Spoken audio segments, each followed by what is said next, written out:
Blog Talk Radio. Namaste, folks. This is Nature of Reality Radio on Earth Day, April 22nd, 2015. This is your host, Andrew Fisher, broadcasting every Wednesday from the suburbs of Philadelphia, Pennsylvania, from 6 to 8 p.m. Eastern Standard Time to expose the true and false nature of reality for what it is and what it isn't. On the show today is someone I actually spoke to recently when he appeared on Michelle Walling's show, Cosmic Awakening Showing, and then 5D. Oh, and that must be him in the queue there. Area code 267. Yeah, that's a Philadelphia area code. I recognize that, so I'm going to assume that is Paul Wesley. You spoke to me, like I said just now, on with Michelle Walling on her show on N5D Radio not that long ago. I'll probably ask you the same questions that I did on that show again, even though it's preaching to the choir for some of the listeners, I guess, because it was already put out there.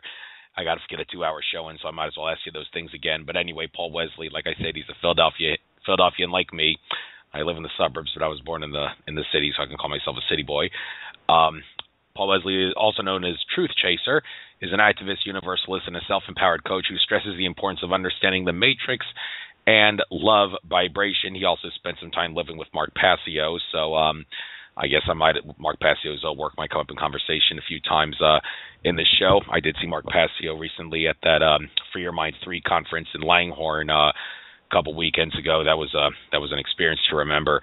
It happened on a sunny weekend. I think I'd rather be out in nature, but hey, I bought my tickets, didn't want to let my money go to waste, and Helene Lipson has told me that I'm a conference activator, so I guess whenever there's an important conference, I gotta feel an obligation to show off those things, even if it's sunny and a good time to be out in nature. I still got my sun gazing in during the breaks, but anyway, first of all, we got to start with the news, courtesy of Alex Jones and Company at InfoWars.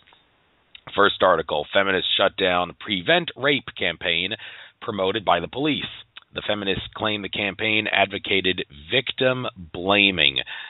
Well, I don't really have time to get into this too much, but the police promoting a Prevent Rape campaign, I don't know if I can trust that, considering the police are so corrupt nowadays. They can't be trusted for jack diddly shit. So I don't know. But then again, don't necessarily side with the feminists here. The only thing feminists are concerned is suppressing the sacred feminine. If anything, they're concerned with suppressing the sacred masculine as well. So, so I don't know whose side to be on this case. Don't have time to look into it again. You guys could check that out on yourself if you want to find out what this is all about. Next article: report: VA's office colluding with the FBI, the ATF to disarm vets. The documents reveal backdoor disarmament program. Yes, if they can disarm the vets, they'll eventually use that as a stepping stone to disarm everybody. And if they take the guns, well, there go all the rest of our rights. So don't lose the Second Amendment or you lose everything else. Alex Collier even said that his ET contacts told him if Americans lose the Second Amendment, then they and the rest of the world will lose everything. By the way, Alex Collier is suffering from some cancer recently, so if you guys can donate to him, that would be great. AlexCollier.org. It's actually monitored by someone else, but he sent out some emails, so I just want to let you know, folks, donate to him if you can. Alex Collier is supposed to be at a conference I'm going to be going to in the not-too-distant future. Don't want to get too much into this for Alex's privacy, but then again, he could use some donations. So he's been harassed a lot by the feds. So, but anyway, let's move on to the next article. Walmart death camps for martial law takeover debunked. The truth behind the hysteria.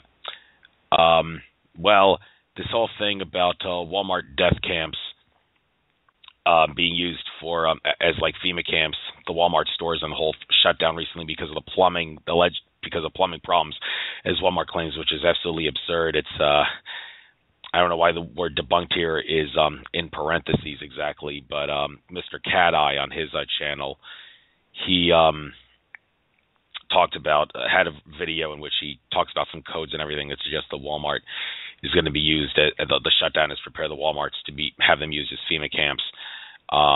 That's probably what they were going to be designed for all along. Walmart, the store, was designed to shut down all the mom and pop businesses, and then after they get the FEMA camps going, they want to turn the Walmarts into FEMA camps as well. So Walmart has two purposes there. So don't shop at Walmart and don't let them turn them into FEMA camps. So the next article here, Bill Nye brags about boarding gas-guzzling Air Force One to combat climate change. Air Force One's fuel efficiency, 0.2 miles per gallon. Yes, Bill Nye, loved watching his show as a kid, but I can't help but wonder if he's a hatchet man for the New World Order, just like Piers Morgan, as Alex Jones said, was a hatchet man for the New World Order. I mean, he's not a scientist. He's an actor who plays a science expert on a children's science show, Bill Nye is. And he once thought that the Arctic was Antarctica, or was it? He thought Antarctica was the Arctic. Well, either one. It was one of those things. And he says climate change is real, even though it's not. It's all plot to have us give up our rights in the name of man-made climate change. And, well, which isn't happening. It's all myth. There is no man-made climate change, but they don't want us to think it is, so they can say, well, you must give up your rights to save the Earth. So, and now they got Bill Nye saying it's real. Absurd. Next article, Saudi prince promises Bentleys to pilots as civilian death toll mounts in Yemen, rewarded for war crimes. Yes, don't trust the Saudi prince. The House of Saud is one of the most corrupt, it's not as bad as the House of Windsor in the UK, but it's pretty damn close. And Saudi Arabia, they, for all intents and purposes, carried out the 9/11 attacks, and we were letting them happen. And yeah, the book, The Big Bamboozle, exposes a lot of things about how the country of Saudi Arabia and their government played a role in helping stage 9/11. And the guy who wrote that book was mysteriously found dead in his home with his family. So I think that's a book worth reading. So next article, poll, majority of Americans stand by the Second Amendment. What did I just say earlier about how we lose the Second Amendment? We lose everything else. The public perception is shifting in favor of gun rights. And, well, that's good. A lot of people are waking up to the fact that Sandy Hook was an inside job. Funny how the FBI reports say that nobody died in Newtown, Connecticut in the time period that Sandy Hook happened. So I guess that means that nobody did die at Sandy Hook. Well, then again, it's the government telling us nobody dies at Sandy Hook because the FBI is part of the government, and the government lies to us so much. It's we don't even know if we can believe them for anything, even when they say nobody died at Sandy Hook. But anyway, the point is, it's good to see Americans are standing by the right to bear arms. Next article, Rand Paul fires back at Obama lapdogs Lindsey Graham and John McCain. Republican senators characterized Paul as dangerous libertarian isolationist. Did I say Ron Paul? If I did, I meant Rand Paul. Hey, Rand Paul is not as good as his father, Ron. Ron was the best, but Ron was victimized by voter fraud, which kept him from being president. He would have won the Republican primary, would have kicked Obama's ass if he got the on the presidential ballot, but he didn't because of voter fraud. So, and Paul, he's not a dangerous libertarian isolationist. John McCain and Lindsey Graham, they are extremely corrupt. And we got a photograph of John McCain with an ISIS Al-Qaeda leader. Oh my God, can you get any more in your face obvious that the U.S. government helps control Al-Qaeda and ISIS, which are, for all intents and purposes, the same thing. All right, one last article here. Report, J.P. Morgan Chase bans storage of cash in its safety deposit boxes.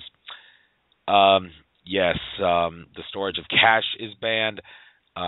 It's all part of the war on cash. Yes, they don't want us using cash because they want us to use credit cards and debit cards so they can monitor us, and also checks. Anytime you cash a check or do something with a check, there's always a computer transaction, which means even check transactions the NSA can gather, and now they want to ban the storage of cash. They want a cashless society. By the way, if you look at dollar bills, paper money, there is no paper money with the date past 2009 on it. So they're trying to get, there are coins that are made up to the present day, but not paper money in America anyway with the dollar. And they soon want a cashless society for which there are fundamental implications for freedom. If you can't use cash as a backup, then you're in a lot of trouble.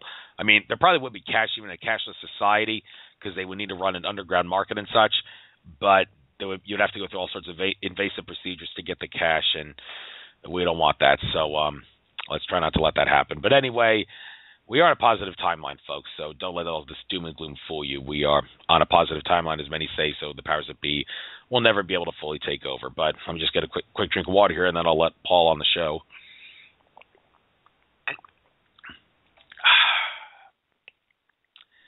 So, Paul Wesley, you are on the air. Can you hear me? It's good to be on. Thanks for having me on, and great to be here. Yes, great. It was great talking to you recently on Michelle Walling's show. We got some interesting questions there. Those will, like I said, again, probably come up in conversation again. But just for the hell of it, I got to ask, your nickname is Truthchaser. How'd you get that nickname? I'm sure it fits because you are a truth chaser, but who gave you that nickname, where did it come from, and do you like it?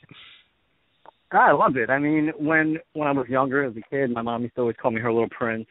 Thus, when you wake up to the truth, it's always, people say, well, I want the truth. But even when you think you found the truth, you really shake your head like, oh my God, this is just the damn beginning of a long, long road of what is the truth. So, the Truth Chaser just really was just something that really resonated with me, and I ran with it. In the beginning of doing my, activism and radio shows that I've been on, a lot of people, thought it was funny, but I mean, I really, I like it. Glad you do. So you're also in addition to being an activist, a Universalist. What does that term mean, and what do you do in regards to your Universalist work? Well, I mean, everything's universal, even what's going on in the world now politically. Universally being like energy. If you walk into a party, say I'm hosting a party, and you have someone who comes in the party, and their negative energy will literally bring down the whole crowd. So, when you say universalist, it's anything dealing with universal energy, things like that. Okay, and you're also a self-empowered coach. Now, the term coach seems to carry a lot of meanings, not just a sports coach, but also someone who generally assists others in certain things. So how exactly are you a self-empowerment coach? Helping people empower themselves. I think that's one of the reasons why the world is so asleep right now. And self-empowerment is vital. It's one of the things that I've noticed early on is that people lack.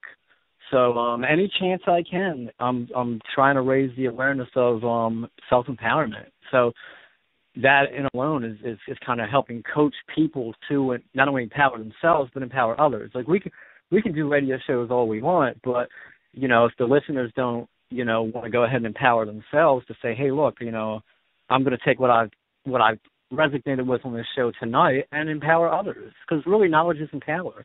It isn't shit unless we get out there and help other people.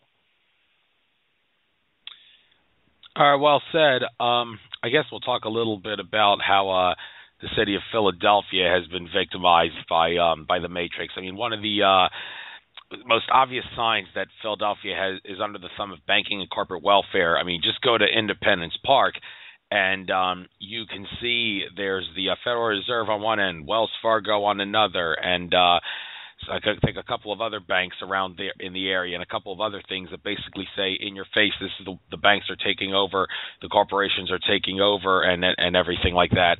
I mean, do you think that it's not an accident that that's the way Independence Mall is starting to look nowadays? Well, I mean, Philadelphia and Pennsylvania, together-wise, it's one hell of a state, because the amount of activism and awareness that the awakening, if you want to call it that, is incredible. I would say in the country would be, Philly, Pennsylvania, New York, and maybe California are huge, powerhouses of like people who really want to make change. But as far as to answer the question, I mean, this is something that's been planned for a long time. I mean. And it all starts with mind control. We have to understand that these individuals, parasites as I call them, they understand how energy works. They understand how money works. They understand these bankers, crooked politicians, and all. They realize that when you get a society independent on the dollar or any kind of currency, okay, and you get them independent on that, and you get them independent on them, and that they have control over everything. So mix that in with a little mind control, and it's devastating. I mean, people are in a hypnotic trance right now, and just as well as I do that the sad fact of the matter is that 80% of the population is still asleep, and it begs the question: what is it going to take to waking people up? Again, that's what you want to call it. But and even if all of us join together, I mean, collectively, mentally, to say, hey, this is what's going on with the offshore bankers, or this is going on with the elite. You know, they're going to, in my opinion, they're going to try to twist it around like, well, they're anti-American and they're a part of ISIS or some shit. Like, you know, that's what we're going to hear. And I think that a lot of us that are speaking out, it's going to be turned around when the time comes. If it plays out like that, hopefully it doesn't. Yes, and in regards to being an activist, I mean, this is kind of debatable, some would say.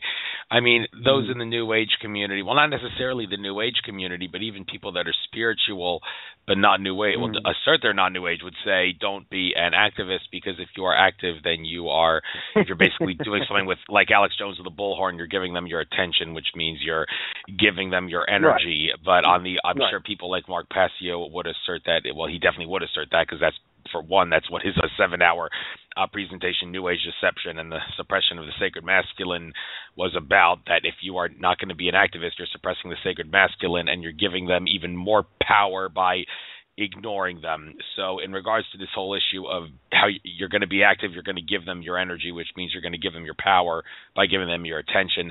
Could you set the record straight on that, please? Sure. Well, you know, absolutely. And I'd be glad to, because the New Age deception is that exactly what the hell it is. It's a deception, okay? So that's what it is. We have to understand that there's people out there. Look, energy, they're right. But you can, to an extent, they're correct as far as how energy works, but it's a deception, because if I turn around and I say, okay, well, you know, they're planning a one world government and they're planning to cull down the population and enslave the rest, okay? That's one of their plans. If I say that, that's not feeding them. See, because what I do to people is I say, whatever you do, whoever you wake up to the corrupt system that's going on, give them an option of, okay, let's handle this if we can in a non-compliance, you know, non-aggressive way. If we can frigging tear down the system in a positive, as much positivity as possible, then that's even better, because, yeah, I mean, these parasites do feed off of negative energy, and if you come at them with just hate, negative, that's what they want. But there are other options out there, and that's one of the things that I stress is when you go out to protest, right, make sure you hug people. Make sure you say, hey, I'm Paul, or hey, I'm this person, I am that person, you know, and say, you know, that's why I kind of get the people who say, well, Universalist, because, you know, you're doing justice for people that are, you know, have injustice against them, but at the same time you're saying this is all universally connected, because it is. Anyone who says it's not, and they obviously don't know how energy works and how the universe works, and they might want to look into that. Oh yeah, definitely. You talked about mind control, a couple of different mind controls that can be used. I mean, there's the trauma-based mind control, where at a young age, when someone's before their 5th birthday, you would beat the living crap out of them, traumatize them, and then while you're doing that, tell them code things like, if I say this, you will do that, and maybe 30 years later you can use that to make them shoot up a school, and then try to use that to justify disarming the population. That's one classic example. But there's other types of mind control, and right. I know Mark Passio, who you live with, has talked about mind control in his presentations. I'm guessing it came up in conversation when you lived with him. So in regards to all different types of mind control that you can think of, talk about this. You got the floor. Sure. I mean, well, mind control comes in prescription form nowadays too. I don't know if you know that, but so you know what I'm saying. I mean, we could beat a kid and say, hey, look, you know, I'm going to give you certain words, and when you hit 30, you're just going to become a raging lunatic. Well, look, we got TV for that now. We have video games for that now. They have codes and everything that they can literally, you know, they understand how the conscious works. They understand how the brain works. All right, so. You know, is that how I'm sure they've had these techniques in the past, but I mean it's probably way more advanced nowadays. I mean, you know, half of these people who are out with these guns who probably don't even really have no training in using a gun or a firearm, they run up in schools or run up like in Batman movies and stuff like that. Well, you know, half of them are medicated. You know what I'm saying? So I mean, we have to really say to ourselves, watch a commercial, okay? what is it, the commercial to quit smoking cigarettes, all right? And what does it say? It says, well, side effects are suicidal thoughts and bleeding of the mouth, and the goddamn side effects, the damn side effects on these pills are worse than smoking cigarettes. You know what I'm saying? People have been mentally conditioned not to, again, empower themselves, say, well, I'm obese because I'm eating this GMO crap. Or, well, maybe, I have back pain and maybe I need to do some, like, natural herbal therapeutic and have a better lifestyle or try something different. We're constantly bombarded with the easy way out. See, the thing that's going on with society now, and this is another reason why 80% of the population is asleep, because these parasites, and I do I do some lectures or whatever on starving the parasite, because these parasites, what they're doing is they're getting people comfortable. They're getting us comfortable. This is what they're doing to America. It's like, here's the newest Galaxy S6 Razr came out. Don't worry about communicating with each other on the bus or the subway or on the train. Don't worry about that, man. All you have to do is text your neighbors. Don't knock and see if your elderly neighbor is okay. Just text. They put us in a submissive state of consciousness to where we no longer. Another thing I call dehumanization. They're dehumanizing us, mind controlling us, and that's how they've been so successful at what they're doing. You get what I'm saying? So the mind control. I mean, the newer techniques that they have right now are working way better than, say, smacking me when I'm 5 and planting a code in me. I mean, does that still work? Probably, but I mean, what would work better? You know what I'm saying? You make the population submissive, all right, and you can do it through many ways. And it's just we are in a tough. We are in a tough situation right now as humanity in general.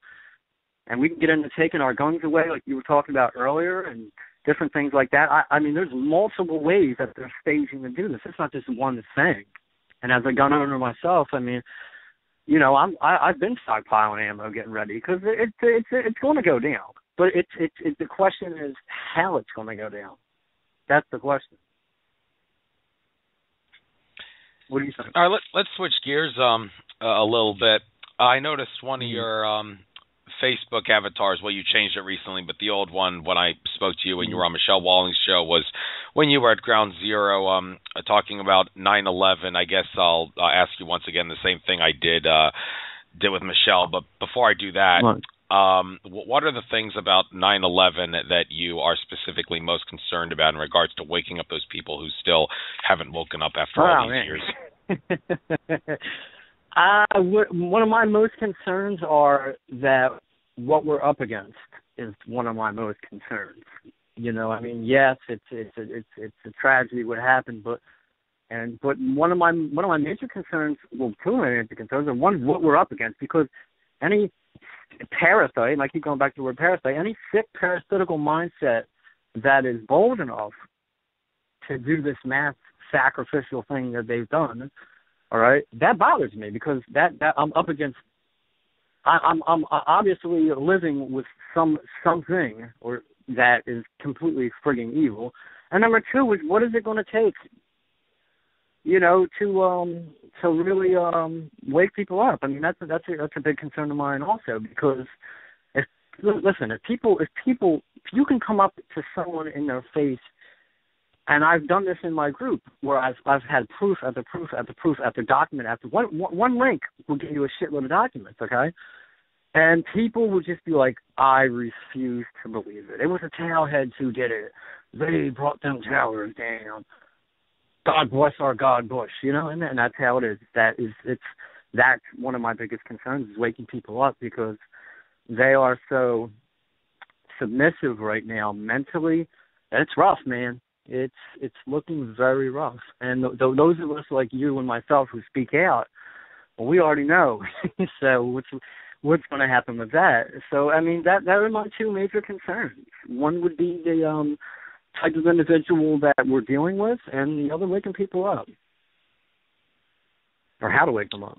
to it. Right, and I'll get to that in a little bit, but sticking with 9/11 for a little bit, when I spoke to you on that other show, I talked to you about how it does disturb me how while I do love my fellow 9/11 truthers, I go to New York every anniversary, but the thing is, it does disturb me that the 9/11 truth movement has a tendency to act like an acceptance into society movement more than a truth movement. Two examples of this that I spoke about with you, the fact that the planes that hit the Twin Towers were actually holograms. Talked about that with John Lear and Jim Fetzer when I had them on my show. We got into the scientific proof for that. Trying to prove exactly which technology the government used is harder than simply proving that it was a hologram, but then again, proving a hologram is a piece of cake, and also as is the fact that some sort of a direct energy weapon took down the buildings, the whole nanothermite thing. I mean, nanothermite probably was used to sever the building columns and also to make the little cutout of the plane, like the Wile E. Coyote cutout, as John Lear would say after the hologram hit it. But other than that, the thermite wasn't used. It was a direct energy weapon that took down the Twin Towers, be it nuclear bombs, HARP, or a direct energy death ray on a space-based platform in Earth's orbit, as John Lear told me about. But the problem is a lot of 9/11 truthers will not talk about this.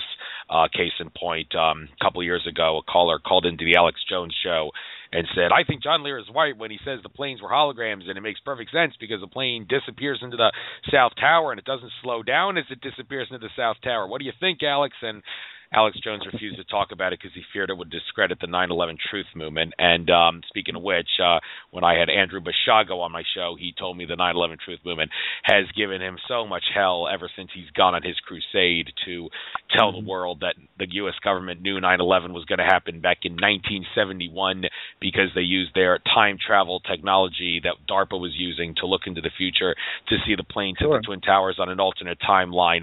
And that gave them 30 years to prepare for the attacks, which they themselves staged. And Andrew Bashago, he's been kicked out of 9/11 conferences, and they've escorted him out, had security escort him out, won't let him show up at any or talk about it, and they've called him a kook, which is pretty ironic if you think about it. So this whole thing about direct energy death rays, holographic planes, and time travel being used to predict 9/11, the truth movement is not talking about that. What do you have to say about that?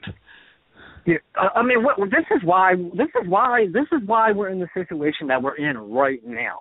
Because listen, I can't talk about that on this show, or I can't talk about that on that. Yeah, I may lose credibility. Listen, we are in it to either win it or lose every damn thing that we have right now. I'm talking freedom, not only our freedom, or not only our guns, but just our way of living. You understand what I'm saying? So when I hear this, it's just, and I know what you're talking about.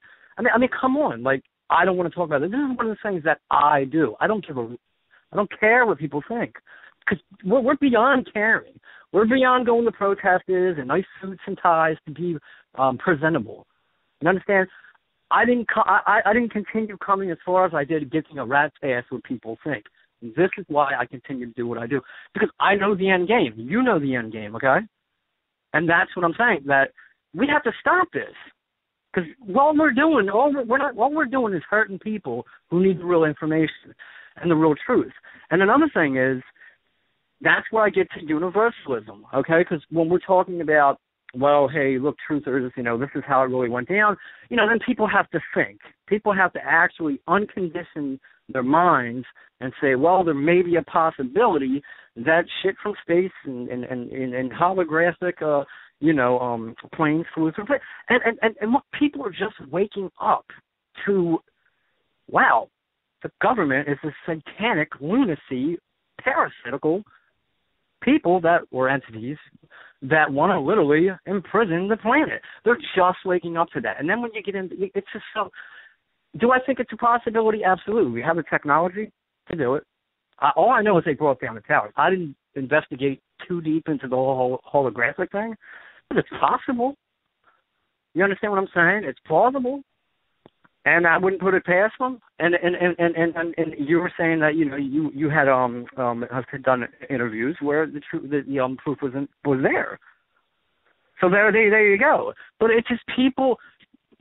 If people can't really wake up to just the government being corrupt, it's just hard. It's really hard for people to be able to see how deep the rabbit hole goes. And Alex Jones or anyone else who, if it's the case where they don't want to touch that because they're afraid of, losing this or, losing that, then all that's doing is hurting the movement. But I can't speak on that because I don't know. But I just know I go full force passionately about what I believe in. And I go, when you believe in something and the stake, not just of me, not just of your radio show, not just of Facebook, none of that crap. Humanity is at stake right now. This isn't a game. So we don't have time to be professional. We don't have time to worry about what people think. We don't have time to worry about, oh, well, I got a family to support. Yeah, well, guess what? It's not for long if you keep this shit up. Not for long. And I think that, 9/11 truthers really need to, they know it's, they know it was an inside job, but at the same time, you have to be open to the possibility of universalism, which is that these parasites have weapons, the plasma weapons and holographic stuff that they can use, and they will, by any means, make it look as authentic as they can to keep, even if people do wake up, no one's going to wake up to the reality of how sadistic it is. So, I hope that answered the question. But you did a good job, and at its most complex level, 9/11 was a massive timeline incursion, as Akashic Records Vader Andrew Bartz has talked about in his Lance White interviews, many good and bad timelines coming together in a timeline war. It was unavoidable that 9/11 would happen, but all the good timelines managed to make it obvious that it was staged. That resulted in 10 years of fear and the birth of a truth movement. And the timeline incursion thing can answer a few things about 9/11 that many people consider unanswered. Like if you zoom in on the video of the plane hitting the North Tower, it actually doesn't look like a plane. It looks like a UFO, and the zigzag pattern of the explosion that happens in the tower does not look like the zigzag pattern that you see when all the smoke clears. It's different than what it looks like when the UFO plane, so to speak, made impact. And there's evidence that Flight 93 was shot down. There's evidence that Flight 93 landed in Cleveland. Which one's true? Well, if 9/11 was a timeline incursion, I guess you could say they're both right. It just depends on the timeline. But then again, that's something that many 9/11 truthers will not talk about. But let's switch gears again. Well, no, hold on real quick. Hold on before we switch gears. And another thing is time traveling. Well, it's been happening. These people, okay, have the capability to work with, in my opinion, and a lot of others, other dimensional beings. You were talking earlier about, how, what would you say, Alex Coiler, I think you mentioned? Was it? Yeah, Alex Collier. Yes. Right, Collier. Right. Well, and that's a whole different ball game. But with the touch, they have the advantage because they can time travel. So let's switch gears and Yeah, you were talking about waking up the sheeple. Yeah, I have often said on my show, well, I've been criticized. Well, actually, before we do that, I do have a caller in the queue here. I guess I might as well take this call here. Sure. Area code 916. You are on the air. What's your name? Where are you from? Well, this is Diane in Florida. I just called to listen. Oh, okay. Hey, Never mind that. Hi, Diane. How are you? Are you an intuitive or a psychic, or are you just a show to listen to? Because I just turned it on. I don't know what your show is about. Well, Paul, you might just want to, I guess, introduce yourself to this caller who just tuned in. Tell her about yourself then. Sure. Sorry I'm late. Well, hi, Diane. How are you? I'm okay. First and How foremost. are you? Doing good. Oh, this is basically a show about truth and the realization of current events and governmental events and universal events. And sure, basically how we are being deceived on a massive scale. Yeah, I know all about that. That must be why I put your number down. I put a bunch of number down while I was at the library when I turned on Block Talk Radio. Are you explaining the Walmart thing? Because I could just shut up and listen. I was talking about that during the news segment. We'll get more to the stuff about the actual matrix and love vibrations later in this interview. So I guess that we'll save the best for last in this interview, just so you know. Yeah, that's what I like. All right, so you're going to just listen, right? Yeah, I'll listen in. Let you do your thing. If I have a question, I'll press 1. All right. Thank you. Thank you, Diane. Thanks. Bye. Okay, so we were talking about waking up the sheeple. Now, this is a very controversial issue for me. I have been criticized. Right. I have been criticized for being somewhat anti-sheeple on my show. I have often said that the reason it's so easy for governments to get away with their secrets and conspiracies being exposed, and the reason this planet is a prison planet matrix, is because a very significant percentage of the general public who on planet Earth, the common people on planet Earth, are so paradigmatic, so fearful, and so flat-out stupid that they will refuse to believe something shocking or disturbing, even if the evidence shows that they have no choice but to believe it. I mean, it's not supposed to be funny, but I noticed you couldn't help but crack a chuckle when I said that. I don't like saying that, but, it's a fact of life, and I feel that saying it might actually help wake up the sheeple. So I say it anyway, and, the whole issue about this, do people have a right to be a sheeple? Now, this is debatable. If you believe in the notion that you have the right to do no harm, you could do whatever you want, just don't do harm. Okay, fair enough. But if there's more sheeple on planet Earth, then this is going to be a harder planet to live on, because the more sheeple there are, the easier it is for the control system to control all of us. Therefore, one could make the argument that by being a sheeple, you are harming society by making life hard for everybody else. Now, if you accept that philosophy, then that raises the question, okay, when is it okay to hassle, harass, and maybe even physically assault a sheeple like that guy in the movie They Live did to his friend who refused to put on the glasses? Do we have the right to do that to the sheeple if they refuse to wake up? Well, a lot of people would say, no, you don't, because you're harming them and you have the right to do no harm. But the counter argument would be, well, when you're fighting a matrix this bad, you got to fight fire with fire, and that means you may have to physically assault the sheeple to wake people up. Now, I know I'm jumping way off into the deep end here, but this whole issue of whether or not people have the right to be sheeple and whether or not we have the right to hassle and harass them to wake them up, what do you have to say about this highly debatable subject? You have to laugh, because if you don't laugh, as serious as it is, if you don't get a chuckle, you're going to go completely insane.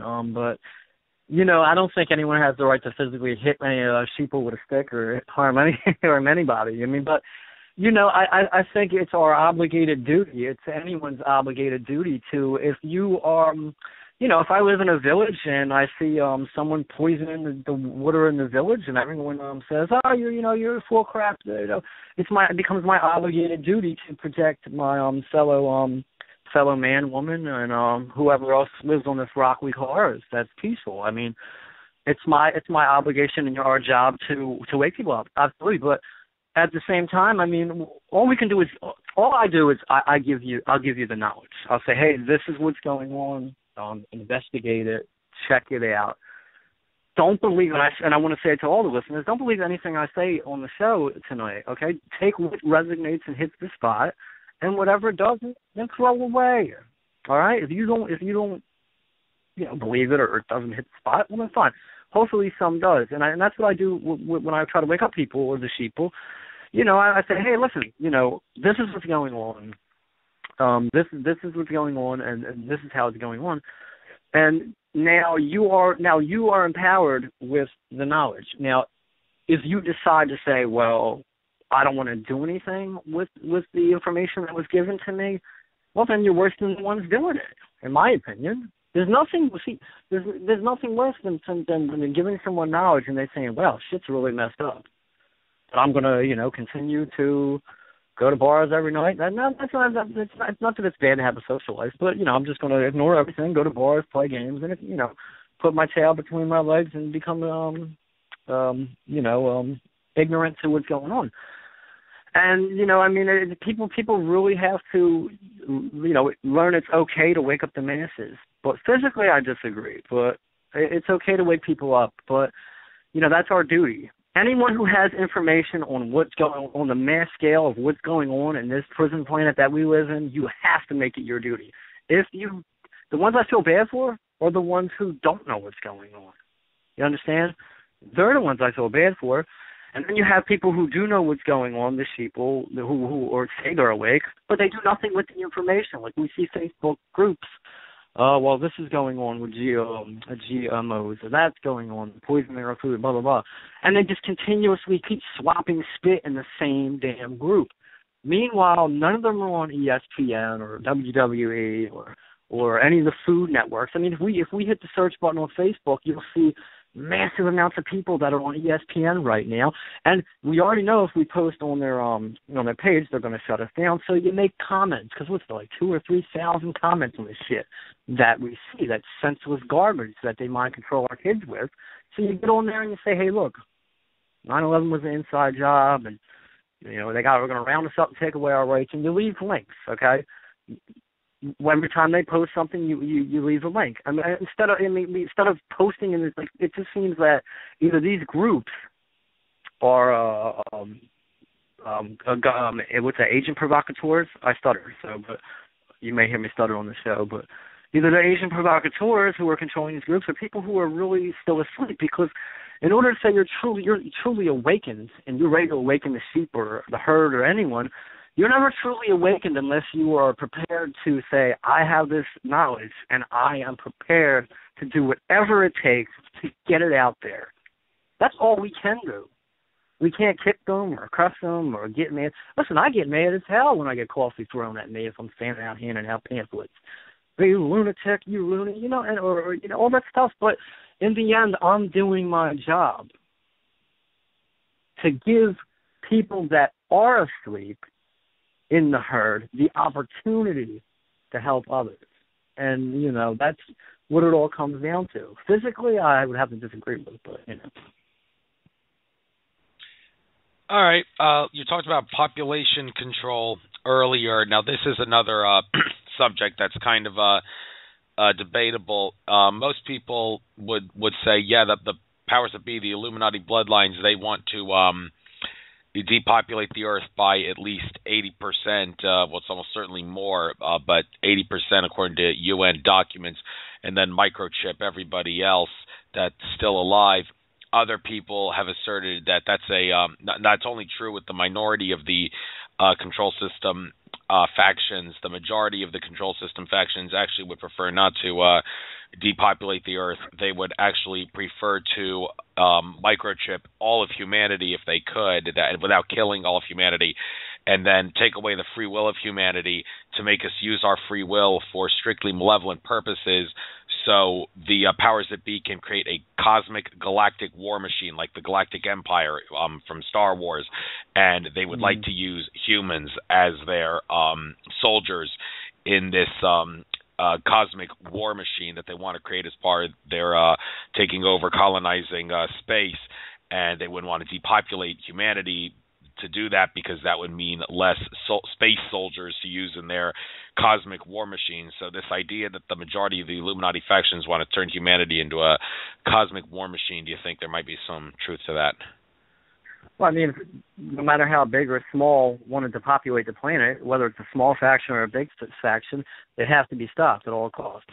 They have to be exposed at all costs. The Georgia Guidestones, we look at that and we already see they wanted to populate the planet. It's right there again, like you said, Andrew, in front of our face. And we look at the Denver airport and look at the. I'm not sure they still have the painting up on the Denver airport, but it shows that people are basically suffering being depopulated. It's in our food, it's in our drinking water, it's in our face. It's happening. There's no question in my mind that what on a mass scale. And some people, have their opinion that, it's not going to happen. We have technology nowadays where we can clone people and pretty much make a clone the lifespan of a 20-year-old within, I don't know, like a year or two. You know what I mean? So they look at it this way: we're racist eaters. We're not. What kind of soldier would you have if you have a soldier that or a space soldier that's not really willing to even enlighten themselves to say, hey, this is going on or that's going on. We are expendable at all costs. They want people that are, willing to do what they want to do and that are pretty much give a damn about their cause. Right now, they look at us, they figure, well, half the societies are on welfare in America, or they're taking advantage of the system, they're wasteless eaters, let's knock them off. And, when we knock them off, then we can go ahead and we can build our own army. If they're not already building it, they could be building their own army in these underground bases as we speak. They could be building their own army on the moon as we speak.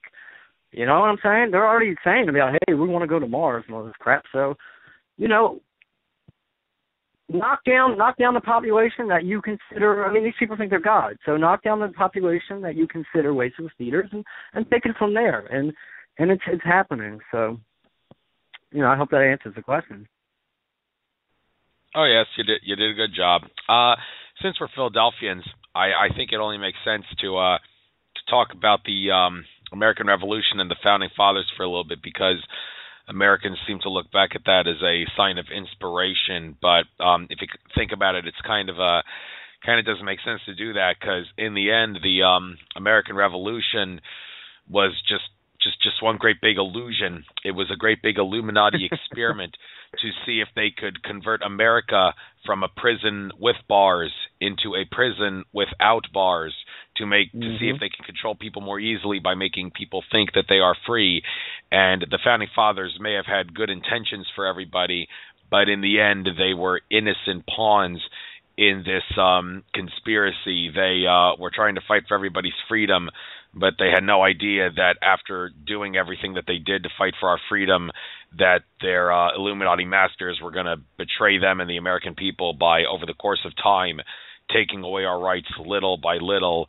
And this whole thing about the American Revolution being an illusion and the Founding Fathers being pawns in this, do you feel that it is a good or a bad idea for people in the Truth Movement and the Patriot community to talk about this, or do you feel maybe it's not in your best interest to talk about this because you're just going to lower the morale of the Patriot community, who believes it doesn't really act like they understand this stuff? Well, I mean, everything's important. You know, Andrew, everything's important.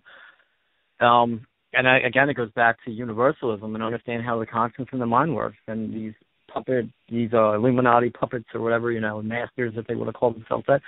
They understand how everything works. So, I mean, it's important. Of course it's important, because it's not only politics, people. It's not only, well, they're going to take away, you know, our guns or, you know, our Constitution. Look, they've already raped the Constitution big time. So now it's time to start saying, who are these parasites? We need to get into the meat and gravy of it, because they've already got America in a headlock, or if you do MMA or anything like that, they've already got us in an armbar, and we're ready to tap out. So, you know, it's time to really start digging into the meat and gravy of who's behind the presidency, who's behind, you know, the politicians, who's really behind the banksters, who's really behind the scenes, the shadow government. It's time for us to say, look, vote don't mean shit. Your vote doesn't matter. Who you vote for, it doesn't matter. They're all one. The system was set up and rigged that way so people could believe if they vote for a certain individual that something's going to change. And if that individual, God forbid, even gets into office, he's going to be killed. I don't know. I mean, or she's going to be killed. Like, you know, they played the race card with Obama. Now they're playing the woman card with Hillary. And you know what? The zombies, and I hate to say it, but the part of the zombies that are, you know, here are going to vote for her. It's going to happen because people demand change. People want change, but people don't want to dabble in the darkness. People don't want to get into the occult aspect of what the heck is going on. So it's absolutely important to at least, again, give people the knowledge. What they do with that knowledge is entirely up to them. All we can do is what we're doing. And, you know, sit back and wait for see how things unfold. And, you know, I think the best thing about people like us that understand how the universe works, understand how energy works, is that we understand, or at least I do, you know, that so, you know, therefore, regardless of this outcome, it's all a game, and you know, death doesn't exist. So we're just here to really do what we can, and that's really all we can do is give the information. And hopefully things come out positive by doing it. Yeah, hopefully things will come out positive, and we are said to be on a positive timeline. We'll get to that closer to the end of the show. But you've been mentioning these parasites all along, and I don't know, a lot of anybody that's new to this show might not understand what you're talking about. You're obviously talking about the Archon control system, not just the reptilian aliens, but also some gray aliens, and the Anunnaki are also in on this as well, people have said, and there's also other general parasites that are involved in this control system. But I guess the Archon control system, well, before I give you a chance to talk about it, a couple bits and pieces. It's actually been on the Earth for 900,000 years in some way, shape, or form. That's according to Akashic Records reader Andrew Bartzis. There was Atlantis before the Sumerian civilization, and before that there was Lemuria. Well, in between the Atlantis and Lemuria was like when the Anunnaki came and genetically engineered humanity, like Zechariah Sitchin talked about. But Atlantis and Lemuria, you have to understand, they were not utopias. They did have many conflicts, I'm sure, even though they were of a higher consciousness than we are, and it was the Archon control system controlling it. And if you want to get to the very top of the Archon control system, you would talk about the 15 beings that Bartzis has talked about, 15 beings that he equates to teenagers on a coke binge who came and basically decided, okay, we're going to create a system of domination and control because this is a free will universe, and that's what we're going to do, and now we have to live through that. Now, it's been said that about half of those 15 beings underwent service to self-ascension, so now there's only like 8 of them, but that's, for all intents and purposes, a side issue. But this Archon control system and the parasites, I guess I'll give you the floor to talk about the Archon control system and everything else that you want to talk about in regards to it. Sure, absolutely. What we're dealing with, and again, this is another thing, just as in the 9/11 movement, people don't want to grasp the fact of holographic planes. Well, in the activist community, no one wants to grasp the possibility that we have negative beings who feed off of us. They feed off of anger and chaos and depression and torture, and this is why we have a lot of the things that are going on now. And until we really manifest enough is enough in our reality, and again, know your enemy. Know your enemy. And that's why I call them the parasites, because it's exactly what they are. They're a parasitical mindset of conquer, destroy, suffering, and chaos. Keyword, suffering and chaos. What does that? Parasites do that. What, like a tick or a flea or something like that, right? They need the energy life force of something else to survive. And that's why they jump on you and suck your blood, your energy life force.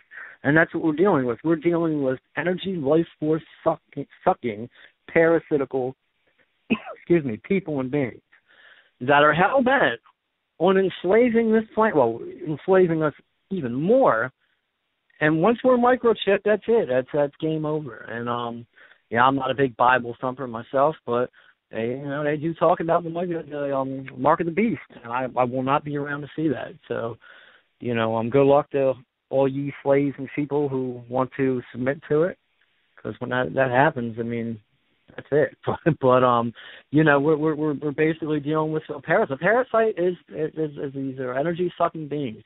Whether it's the Greys, whether it's the reptilians, negative reptilians, or negative Greys. I mean, there's so many species that for me to say, well, I ban you, negative, I can't do that. But I can say that the ones that are on this rock right now that we call Earth aren't helping. All right? They're not helping Fukushima. All right? They're not helping us being poisoned. All right? They're not helping anything if they're positive. So therefore, we're dealt with parasites that are running the show. Parasites that have these underground bases that are taking all these missing children every year.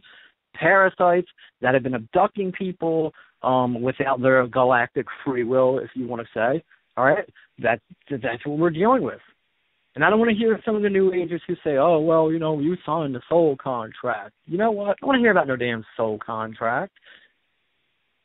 All right? We have been taking against our free will in every single way you can think of. And even in a political way, we still are having our free will being taken away.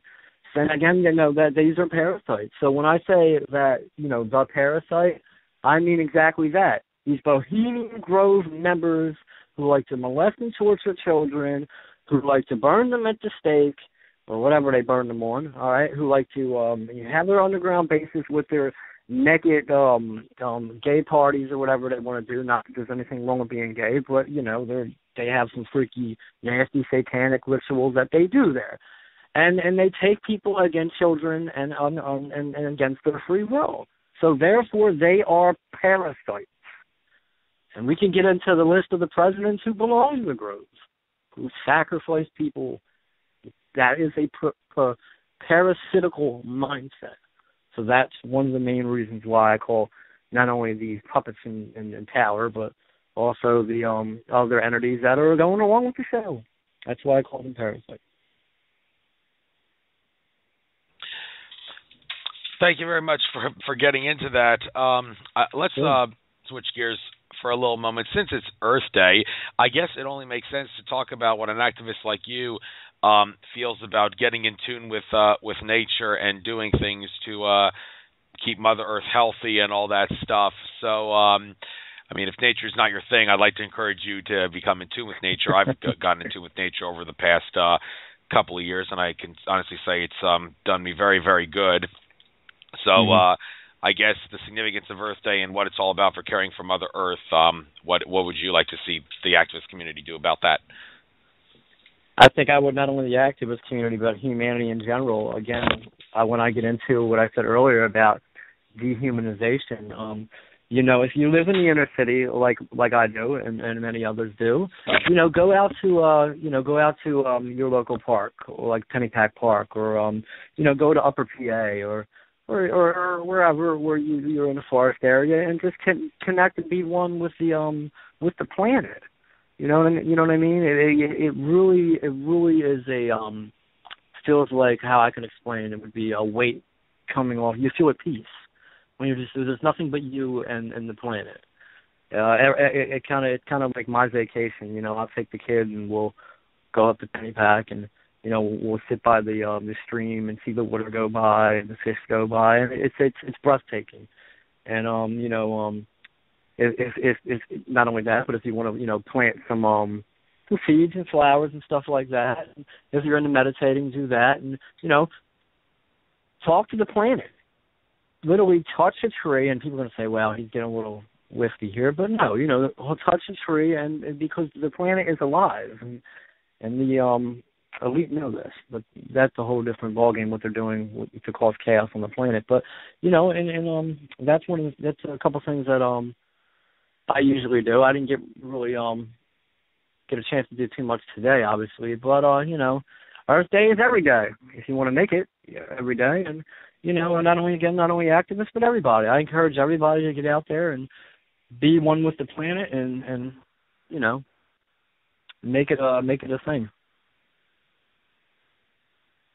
I definitely would encourage the same. Let's get back to the Archon control system for a little bit. Talk about something I talked about on Michelle's show with you when I called in, the whole Saturn Moon Matrix idea that the planet Saturn, its rings are synthetic and crystalline, as Norman Berggren has talked about in his book Ringmakers of Saturn, and it's like basically a giant crystal radio Saturn is, to some degree, broadcasting holographic energy to around the solar system. And in the case of the Earth, the moon is a giant artificial body which amplifies the holographic energy down to the Earth to keep us in this matrix, which not only maintains the illusion of time, like Saturn, Chronos, it means time, so it also suppresses Earth's feminine energy, because Mother Earth, it's a feminine energy dominant planet, hence the name Mother Earth, and the moon is a ball and chain around the feminine. Saturn's energy helps with that, and it basically just keeps us in the whole matrix of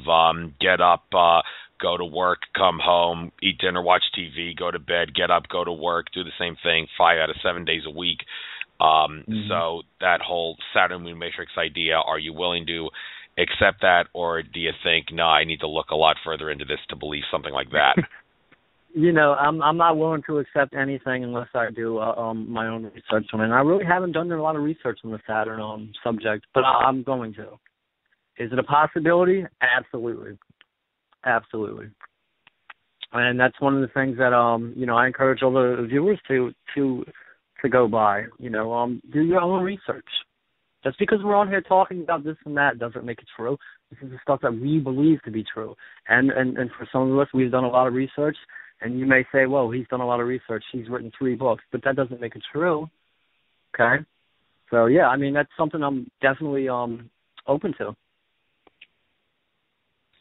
Glad you're open to it. Got to keep an open mind, or else you're going to stay in the left-brained mentality. And, well, actually, since I mentioned that, a lot of people have taken this subject out of context in regards to feminine energy and also right brain. I mean, some people in the truth movement are so obsessed about getting their right brain active and their feminine energy active because they know that that's what the control system wants, a left-brained masculine energy type planet.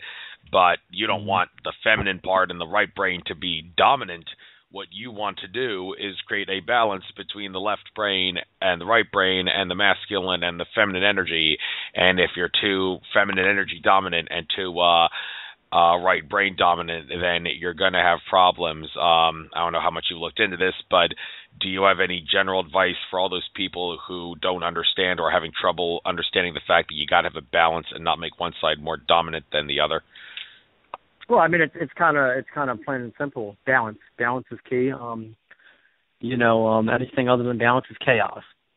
So it's out of control. We have to keep everything balanced, and especially universally, even lifestyle-wise, we have to keep everything balanced. So I mean, it's pretty cut and dry, and it's pretty plain and simple that it's just balance. Balance is key. Yeah. And speaking of one thing where balance is not key, if you will, the whole control system illusion of saying we need to have a balance between liberty and security. Now, that's one place where you don't really want to have a balance, because if you do, then you're going to go along with the control system's plot to take away all your rights and control you. Mm-hmm. So how do you go about telling people that when they say we need to have a balance between liberty and privacy and security, what they're actually telling you is, we don't give a shit about your security. We don't give a crap about your privacy. We don't give a damn about your safety. We're just going to brainwash you into thinking that you should give up liberty for security so we can take away your rights, and we think you're too stupid to believe that we're lying. So for all the people that don't seem to understand that, what advice do you have to give them to realize they're being had?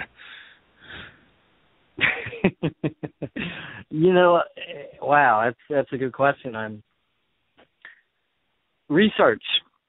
Question everything. Believe nothing.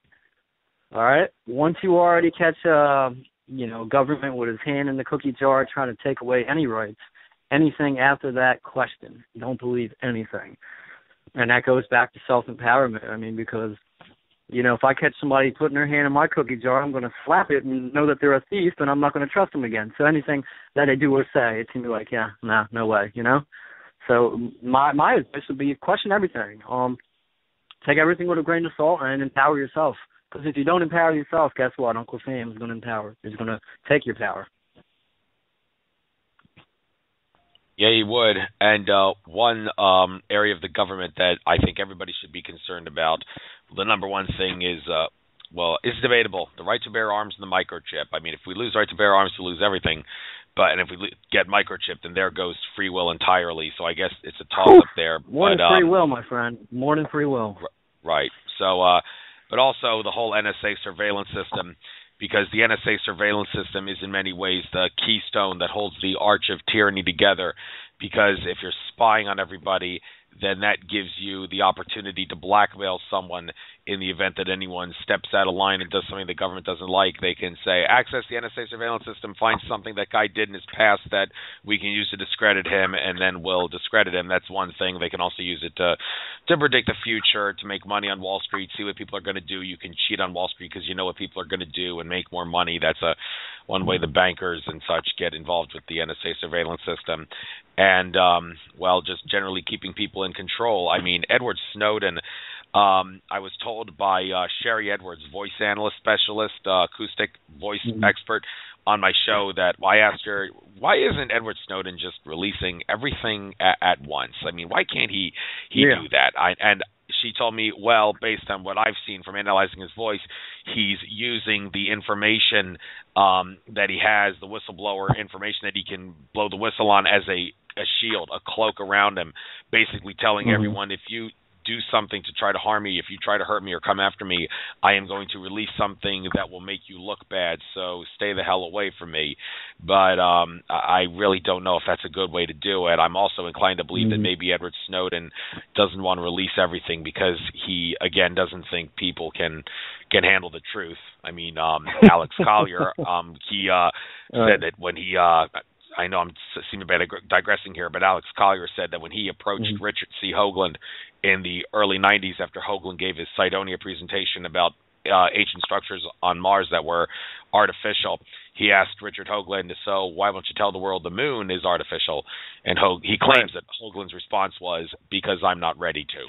And Hoagland has hinted before on interviews that he does not feel that humanity can handle the truth, and I'm thinking maybe Snowden is kind of thinking the same thing, and that might have something to do with why he will not release other things. I mean, one could also say at this point the NSA realizes, okay, the emperor has no clothes, the cat's out of the bag, we need to try to acclimate the public into accepting the surveillance system. So maybe Edward Snowden realizes that if he releases things, he's going to help them do that, so he is kind of in a bind in that situation in regards to what he should and should not release, because he might just help them. So the NSA surveillance system, how it controls all of us and what we can do about it to keep it from suppressing our consciousness, what do you have to say about this issue? Wow, another great question, Andrew. First and foremost, I mean, they can make up anything. They can do whatever. Whoever they think's a threat in the game, they can say, well, Paul Wesley, Truthchaser, is low vibration, yet we've seen him beating down a old elderly man in the street. Here's the, we are in, again, a situation where we're in dire straits, and we need to stick together and understand nothing's private. Everything can be manipulated. We're talking about people that have, technology that's years and years and years ahead of us. So anyone who really is a threat to their system, a threat to their agenda, is going to be dealt with, whether it be through discrediting, whether it be through kidnapping, whether it be through, murder, which has happened many a times. And we were talking about the guy from 9/11 in Sammy that got shot, the pilot. You were talking about him. But the point being is, what can we do? I mean, nothing really. We can't do anything, I mean, and we don't have the technology. All we can do is spread the word, and maybe if enough of us speak up, we can rattle the cage. Maybe we can rattle the cage enough to where, they don't do it as much, and they don't have as much control with what they're doing. But I don't see that happening right now. Again, 80%, if not more, of the population is still in La La Land. They're still in Grand Theft Auto Land on Xbox 360 and PS4. That's where everybody is. Nobody cares about the NSA or anything like that. No one cares. They're so conditioned. So it's going to take, Andrew, a massive awakening. But they're not going to let that happen. You know why they're not going to let that happen? Because they're planning their little massive thing probably also. Whether it be a false flag or, World War III, which I'm not too sure if that's going to happen or not. But you know what I'm saying? But so, I mean, what can we do? We have to revolt in mass. We have to revolt consciously before anything in massive amounts of numbers. And already they're ahead of the game, both technology-wise and conscience-wise. So, we're not dealing with first and second graders in the game here. We're dealing with masters in the game, college masters in the game, if you want to compare it on an educational basis. So, I mean, we have to have a massive conscious awakening and a massive physical demand that we want to demand, our own privacy, that we want to demand the truth. And it's something that hopefully in my lifetime I'll be able to see. Yeah, so I'm going to ask you about the upcoming thing that's happening, because there's this provision in the Patriot Act that's supposed to expire at Section 215, and I believe it has something to do with NSA spying. Now, this whole issue is, if you go to the basic level here, I mean, simply put, the fact that 9/11 was staged by the government in order to justify inflicting tyranny upon the American people shows that the Patriot Act should not even exist, and the fact that they are using 9/11 and the perceived threat of terrorism to justify the NSA surveillance system implies that the whole NSA surveillance system has nothing to do with safety and everything to do with tyranny. And, I mean, if you accept that, right in your face, they should say, okay, let's abolish the Patriot Act, let's abolish the NSA. There's no two ways about it. But in reality, that's not going to happen in regards to this whole we don't know exactly what's going to happen here, but you can be rest assured that when trying to justify extending the Patriot Act and expanding NSA surveillance, they're going to use things like 9/11 and the threat of terrorism, and nobody is going to have the guts to stand up and say 9/11 was an inside job to justify tyranny. Could you stop playing us for a sap and treating us like we're retarded? Nobody's going to do that. So if this does pass, this whole and the Patriot Act extension and the warrantless wiretapping extension, are you going to be more determined to wake people up and say, how could you be so stupid as to allow this to happen? And do you realize it's not about safety, it's about tyranny? How are you going to go about that? I'm going to go about it the same way I go about it every day or every other day. I go about everything, and I just keep 100% of intention on making change and putting my my foot forward and trying to kick down the doors of tyranny and open up the ears of people that need to know the truth. Am I angry? Of course. I mean, but it's just throwing more fuel on the fire for not only myself but others. I mean, and never let your foot go off the gas. As soon as you let your foot go off the gas, it's over. And what they're doing right now is they're throwing more wood on the flame that drives people like me and you and everyone else to keep on going. Because one of the things is that, stuff that what's happening right now is enough to really depress people, and especially people that want change, people that stand up for change, want a better future for the children. I want a better future for my child, and it's enough to make people depressed and like, well, I want to get out of the game. I want to not go to protest or not try to get on a radio show and speak out truth or stuff like that. So it's definitely fuel on the it's a wood on the fire, and for me it's just another day at the office, and it keeps me going even more. I mean, this isn't the last thing that they're going to do.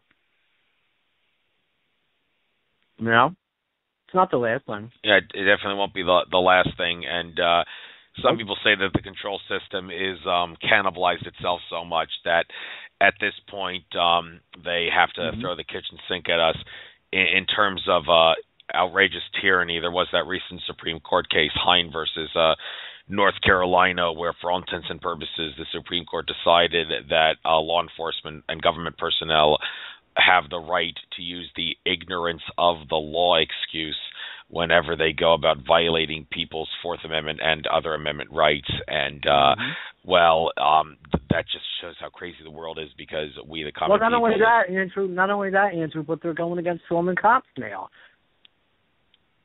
What'd you say? They're trying to make it illegal. They're trying to make it illegal to film the crooked cops now. The ones who are corrupt. We're not allowed to film them now. Well, that's what they want. They want total ball and chain on every single person on this planet, and that's what they want. But again, I mean, look at it this way. With the executive orders that have been signed and the ones that are going to be coming to strip our rights away that we don't know about yet and everything else. And, what's going to happen is the people who are asleep, when everything is set in place, which it pretty much is, the people who just start waking up, the government's going to say, hey, pal, well, where were you at when we signed this? Where were your antennas at when we were signing this or signing that or passing this or passing that? You weren't doing anything, so therefore it's your fault the way things are. It's your fault because you didn't do anything to stop it. That's what's going to happen. Right, and that they're signing things like when nobody's watching, like the NDAA was signed right, on New Year's Eve, so when nobody's paying attention, they do that on purpose.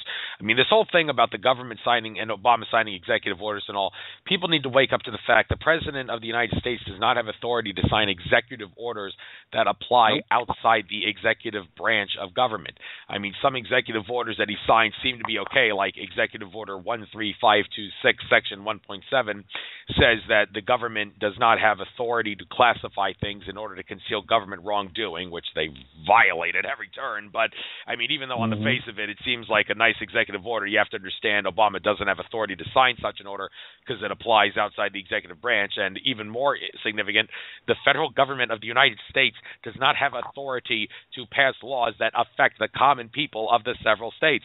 The only authority the government has was, well, the one and only reason why government was created, which was to exert by any force to protect the rights and property of everyone under the auspices of that government, and that authority has to be exercised within the confines of the 18 enumerated powers in the federal Constitution.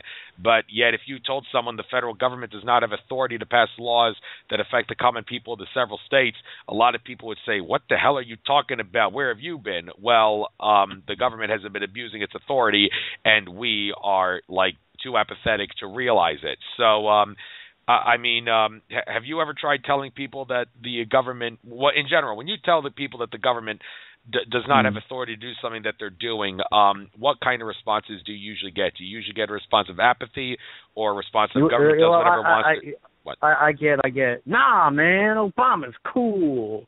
He's been giving out free cell phones and raising welfare. Come on, man. He's a man of the people. Why would... What you talking about? You racist, man? You trying to hold down the brother who's trying to help the brothers? Obama wouldn't do that. That's what I get. Or, what are you, anti-American? Come on.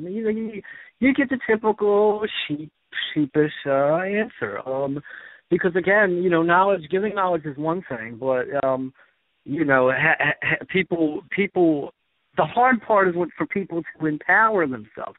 And quite frankly, people are too lazy to empower. They want everyone else to do things for them. They want their masters to take care of them. They're not going to question Obama. They're not going to question anything passed in Congress. Of course not. For what? They've got to watch. They got to watch Madonna shake our ass at the halftime show. Are you kidding me, Andrew? Come on. We love Obama. We trust Obama. He wouldn't do that. And so that's what you get, that's the typical answer. I mean, I know I'm being sarcastic and stuff like that, but I mean, that's the reason I do that is because, it's just maybe someone will be listening and be like, wow, he's right on the money, because I am, because that's the mindset of people. Not only that, but look at all the National Guard troops and all getting ready to prepare for civil unrest. Everybody's talking about that. Nope. Look at all the training that's been going on in California, and training was going on in Texas too. No one's talking about what's going on. I mean, they're preparing for civil unrest. Yeah, that's the Jade Helm thing that you're talking about there with Texas and California. But nobody seems to want to wake up to it. It's ridiculous. Yeah, and more people need to understand that when you want to determine what your rights are, you got the right to do anything that doesn't result in you causing harm or intending to cause harm to another person or property through either negligence and deliberate intent. And it's actually quite easy to determine that. I mean, if you as an individual do not have authority to order or force someone to do something in your individual capacity, then you can't get together in a group and do the same thing, because as an individual, that was an authority you never had. So getting into a group does not grant that authority any better than it did as an individual.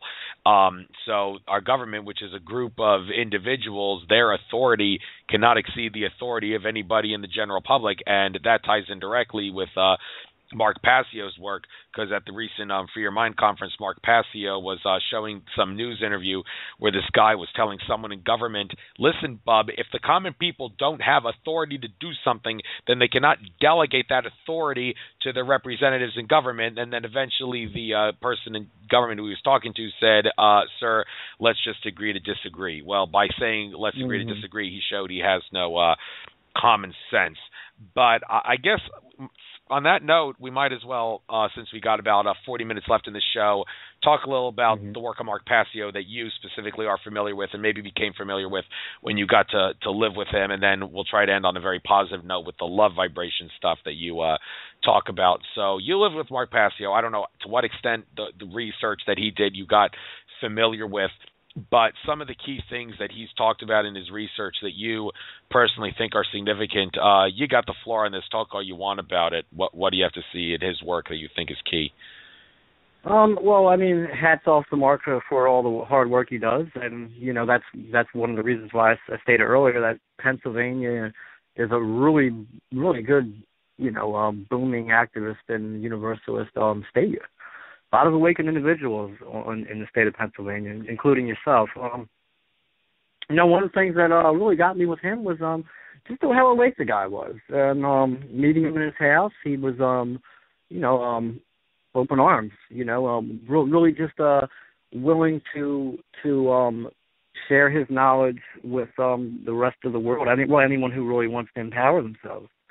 And I think that, when he talked about the military being, dog tags and them just being dogs, mind-controlled animals, that's how the elitists look at them. He would really just talk about the consciousness in general. It kind of really felt good having someone other than myself that was doing it. And Mark's been doing it, a lot of the talks on the consciousness a lot longer than me. So, seeing him doing it was really it was good. It was a blessing. To anytime you can really sit and talk to somebody that's enlightened, it's a good thing. And one of the things that I had said to Mark was I said, never quit. I said keep on going. I said because again, as soon as you take your foot off the gas, the dream is over. It's game over. And I said, I got to see a lot of things of his as far as how he prepares and his emails and stuff like that. Well, the time I spent with him, and he's a cool dude. He's just like us. I mean, and I think if he was on the show right now, he would say, "I'm just like you and me. I'm just like a normal person. Just because we do what we do doesn't mean that we want to have a drink every now and again, or we don't go to family events, or we don't watch a game here or there. He's just like everybody else, and it was great seeing that side of Mark, because when he seems so serious to some people. Oh my God, he's so serious. Well, this is a serious thing going on in the world. We're talking about mass mind control and how the consciousness works, and we're talking about tyranny at the highest level. But to be able to, see that this side of him where he's just like us was pretty cool. Other than that, I mean, I really have much to say about Mark other than that. All right, that's cool. The love vibration thing that you are that you want to stress the importance of. I mean, when it comes to love, they say infinite love is the only truth. Everything else is illusion. Now that's debatable. Well, who are they? Who are they who says that? I know. I don't know if he was the one who said it, but David Icke often says that in his 9-hour talks and his books. But this is the whole subject of fear being an illusion. Like the late Dolores Cannon, she would always say fear is an illusion, because among other things, infinite love is the only truth, everything else is illusion. But when I spoke to Jay Parker, who Mark Passio knows pretty well, and who also spoke at the recent Free Your Mind conference, and I had him on my show too, and I discussed this with him, he said, I don't know if it makes sense to say fear is an illusion in this matrix, in this reality. I don't know if that's a good way of looking at it, because you got to acknowledge the fact that we live in a matrix of duality, and when you acknowledge that, well, then to say fear is an illusion is kind of going over the edge. So in regards to before we start talking about love specifically, the subject of fear being an illusion, do you think it makes sense to say that, or is that not a good way of looking at it? Well, fear is an emotion, first of all. Are emotions illusions? I mean, if that's the case, then love is an illusion, because love is an emotion. Right?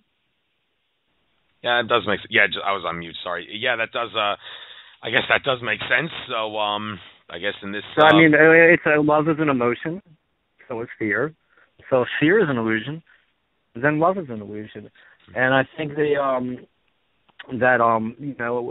comes down to energy again. I mean, just accept that just understand that we have these emotions, whether it be love or fear or whatever, and be the best human being that you can be towards your fellow man and everyone else, and then to make the world a better place. And I mean, are we gonna go ahead and have moments of fear? Absolutely, but we have to understand that we can't let emotions overcome us, because as soon as we let emotions like fear overcome what we believe or what we're doing, then it becomes a problem.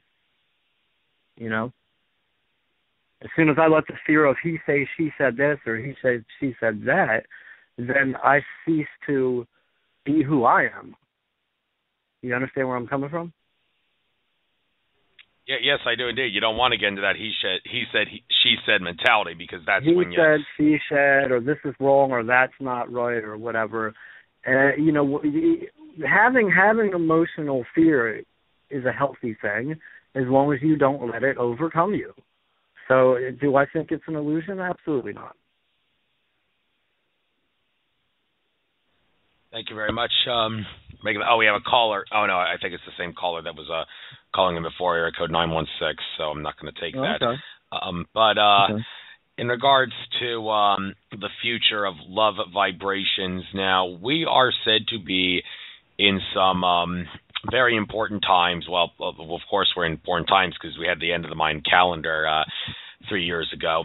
The significance of that day, well, it had many different significances, but it does, for all intents and purposes, signal the end of, this is according to Alfred Weber, it signals the end of duality consciousness of I win, you lose, and is now unity consciousness, going to be strictly love-based. And over the course of time, the Archon control system, it's going to have to keep breaking down. And in the coming years, we are said to be in for some big things. Now, the whole Pluto and Capricorn thing, well, it's funny I mentioned that because last week on my show, I had an astrologer who uses sidereal astrology, and he said that Pluto's not actually in Capricorn. It's in, I think he said Sagittarius. It's just that the people are using a different form of astrology. But he said, well, the bright side of that is you ain't seen nothing yet, because things are going to be a lot better now when Pluto does get in Capricorn in a few years. But I don't really know exactly how you can deduce which astrology is right or wrong in that regard. But the point is, we are in times where everything is going to be torn down, allegedly, because Pluto and Capricorn, last time it happened was during the Revolution. Things tore down then that were in the way of humanity's freedom to some degree, and now it's going to happen again. And they say 2023 is the last year of that happening. Well, that's the astrology that was not the astrology that my last guest, Athen, was talking about. But also the year 2017, that seems to be a big year in regards to consciousness expansion. Now, I'm going to go off into the deep end here by talking about ET contacts, because my one of my previous guests, Ray Kusalandich, talks about how he contacts ETs who have said that humanity is definitely going to undergo a consciousness shift in 2017, become like crystalline fourth dimensional beings. And I could hear all the people out there saying, oh, no, not this again. We've been down this road before. We've had lots of people giving dates like George Gavasalis, Tolek, and even David Icke, before he said 2012 was overblown. He used to say that, like in the 90s, that the Earth by the 2012 date was going to spin in the opposite direction in regards to a consciousness shift. And also like Greg Braden and Ian Zell-Lungold say the same thing. Now, all those people turned out to be wrong, because we are not on that timeline that they were referring to. But seeing that a lot of people were wrong in that regard is going to make a lot of people skeptical in regards to this whole 2017 thing. And I have often said, whenever I talk about this on my show, now I don't want people getting a couch potato attitude, thinking I don't have to do shit because the ETs are going to come save us in 2017. Well, no, the way I see it, no, you should take this as an inspiration. You got to work extra hard to make sure that it happens in 2017. That's what I want to see people do. So this whole thing about obsessing about the near future, like the years 2017 to 2023 being a time of great consciousness shift and all that, do you think this whole thing is overblown, or do you think maybe people should spend some time paying attention to this thing? I think that people should start paying more attention to themselves, because just the whole mindset, oh my God, in another 2.5, 3 years, this great awakening is going to happen. Well, I hate to remind you guys, but there's a lot of fluoride in the water. There's a lot of people medicated out here, all right? A lot of things are going bad. So how about we make today, 2017, and again empower ourselves to freaking get out there and really raise the consciousness and awareness of other individuals. And see, that's the problem. Everyone's looking for a quick fix. Everyone's looking for a shift in the universe or a ET pickup or, a pill to cure us. Is it starting to click, Andrew? Is it starting to make sense or what I'm saying here? You get what I'm saying? Absolutely, I get what you're saying. And the big question is, how do you... All right, go ahead. How do you what? How do you... No, how do you wake people up, I guess? But... It is what it is. I mean, we need to stop babying our. We're so submissive. Humanity has become so submissive to wanting this or wanting that. Listen, until we clean up our own backyard, nothing's going to happen.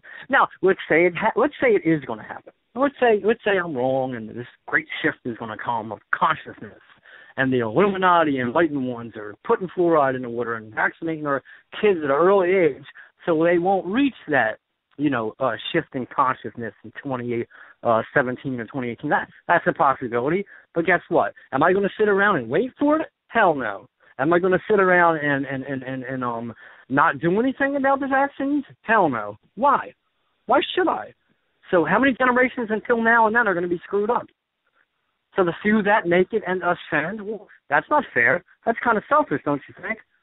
And that's why I get into what I get into about the love vibration and all that, because it all is what I'm saying right now, and being of love vibration comes into play. Everyone wants that quick pill. Everyone wants that universal fix. Everyone wants that ET fix.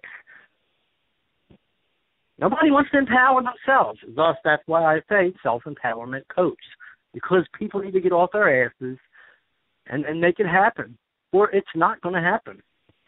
You're not, 2018 ain't going to come, and you're going to sit around eating bonbons all day and playing video games and watching Dancing with the Stars, and all of a sudden, la, la, la, la, la, I'm enlightened with all that is bullshit. It's not going to happen.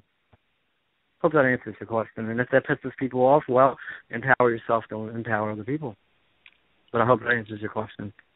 All right. And one thing that might happen as a stepping stone to us becoming more free, there's been a lot of talk about the money system being changed, the dollar's going to collapse soon, and some people like World Bank whistleblower Karen Hughes have talked about there is a plot to reveal gold and such and make that the new de facto currency backed by gold, and Benjamin Fulford's Dragon Society, they've talked about how there is gold stash that's going to be released, and some people say, well, this is going a little bit too crazy here because this is like a lottery ticket thing. A lot of people got crazy about a lottery ticket, and everybody obsessed about it, and only one person wins, and then eventually over time the jackpot gets high again, and then it's deja vu. Everybody goes nuts, and only one person wins out. And people say it's kind of analogous to this whole thing with the gold, like you're obsessing about the dollar collapsing and gold-backed currency coming, but this obsession is not particularly healthy. So have you heard anything about how gold might become the new currency, gold-backed currency will come, and maybe over the course of time we could eventually become no money society, like Alex Collier, he said we're the only civilization in the Milky Way that uses money, so gold even would be a stepping stone to eventually no money at all. So have you heard anything about that, and do you maybe see anything in regards to a bright future in regards to the collapse of the dollar and gold-backed currency, and then eventually no money? Well, I mean, I do see us using no currency, the dollar, as far as crashing the dollar. Already the value of the dollar it has dropped tremendously, and if you go into a lot of places in the city of Philadelphia, you'll see cash for gold, cash for gold, cash for gold, cash for gold. These stores have been springing up a long time now. And to a person who consciously uses their mind, and instead of walking around thinking nothing's going on in the world, they say, well, why am I giving people gold for cash? Why? Is there something about my cash that's wrong? Is there something going on with the dollar? And no one really wants to question that. I've walked in one of the cash for gold stores. I'm like, come on, be honest. Why do you got this shop open? Did you know something that people don't know? They act like they don't know anything. But, those who control any currency, whether it's cash, gold, silver, whatever, control the world. You know what I'm saying? And especially if everything is all credit cards and, debit cards, if you don't do what the master wants, guess what? They shut off your card. And you have to, it's already illegal to grow your own food in most places nowadays. So it's checkmate. I mean, I see a society moving towards that, but if it's ultimately going to happen, only time will tell. I'm not a psychic, so I really don't know. But the signs are there. Yeah, you make me want to go down to Philly and ask those people, what do you know? Why are all these cold stores popping what up? do you know that we don't know? On Aramingo Avenue, there's 2 cash for gold places, big sign cash for gold. Like, you must know something that the general population don't know. I'll go down there with my camera and start digging around and see what they say. Good idea. An unrelated note, thing that might cause us to become more consciously aware in the future, not just the money thing, but also the collapse of the government. Okay, we're getting a little crazy here, I know, jumping off in the deep end, getting too positive, but when I interviewed Winston Shrout, he told me that he is getting confirmation from people within the government moles and such that mass arrests are actually happening. Like Drake Kent Bailey and Benjamin Fulford talked about how there's going to be mass arrests within the government. And Sheldon Neidl, ET contactee for the Galactic Federation of Light, I get emails from him weekly updates that he sends out to subscribers. He's often been talking about how behind the scenes ETs are working to arrest the powers that be and work hard to create a gold-backed currency on planet Earth. And, the whole mass arrest thing, Robert Potter told me in my interview with him that he thinks it's going to be catch and release. They don't want to frighten anyone, so they're just going to catch people and say, we're arresting you, your time is almost up, we're just going to release you, tell your friends the time is almost up. Well, that's what he thinks is going on. But do you think this mass arrest thing is a bunch of hullabaloo, or do you think maybe there is some truth to it and it is a catch and release kind of thing? Wow, catch and release. I make a lot of people mad. But I really don't know. I mean, I've heard of it. I've also heard of the white hoods or white hats, excuse me. But I haven't really done too much research on it. I can only really speak on things, excuse me, that are in front of me. And right now, there are a lot of crooked people that aren't arrested, and that deserve to be. Excuse me. Wow, I got something in my throat. That deserve to be locked up, that aren't. So I just take it day by day and make strides to be as positive as I can and as productive as I can to really set things up in place so scumbags like the Rothschilds and the Bilderbergers and all that they do get locked up. So I mean, is it possible? Maybe. Again, that goes back to me saying let's not rely on ET presence. I mean, any positive ET presence doesn't want us to rely on them. They want us to evolve as a species, relying on ourselves. Well, no one's talking about this. I don't know why, but that's really all I can say on that. Whether it's right or going to happen or not, only time will tell. Yeah, that time will tell thing. I mean, what makes you wonder, what is the one thing that's holding us back here in regards to humanity being able to be spiritually aware and actually, we are in the fourth dimension, as Jim Self told me in my interview with him, but we just haven't accustomed ourselves to get out of the third dimensional appearance, so it still appears like we're in the third dimension. Okay, well, what do we got to do to get out of the third dimension of consciousness? We've got to change ourselves. We got to start with ourselves, Andrew, because you know what? That's what we're doing right now is exactly what we need to do, because we got to start with ourselves, and then it all begins with ourselves. And from there, we grab as many people as we possibly can. Yeah, in regards to spreading love vibration, what are some of the best ways to do this? I mean, Mark Passio, in his New Age Deception and Suppression of the Sacred Masculine 7-hour talk, he did talk about how you cannot expect to save the world by going out into nature and meditating in a lotus flower position for 8 hours and radiating love from your heart chakra. Yeah, he did say that. He did. Yeah. Right. Mm-hmm. But I mean, if you think about it, well, at just at a one-person level, well, no, it's not going to work like that. But by virtue of the fact that energy flows where attention goes, if enough people gather together to spread love, then I suppose you could get the whole world to gather in nature, everybody radiate love from their heart chakra, and it will bring down everything that's malevolent. So in that sense, Mark Passio is wrong, but his counter-argument would probably be, well, getting the whole world together to do that is a lot easier said than done, so don't be trying to debunk me with something unrealistic. But, I mean, with that being said... No, it's not unrealistic, but it's not unrealistic, but it's just, it has to be happen at the right time and with the right amount of people. But we'll continue. I'm sorry for interrupting you. It's all right.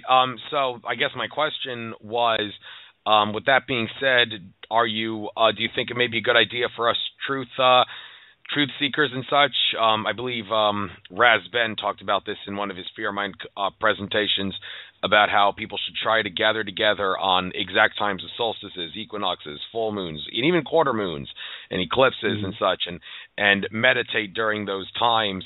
And even if you can't get everybody you want to do it, it's still worth doing it. So do you feel that getting people together to meditate or in general just spread love throughout consciousness is a good idea to be active and suppress the matrix? Do you feel that, yeah, we should do that? We should try to get people to do that more often.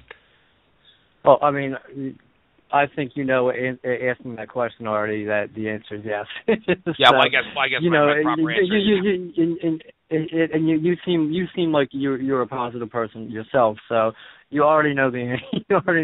Right, but I'm asking, of course. How do you do it? Yeah, how would you go about doing that if you think it's in your best interest to do that, to convince people to do it, aside from Facebooking and such like that? There's other ways to do it. Do you have any suggestions as someone who takes activism seriously?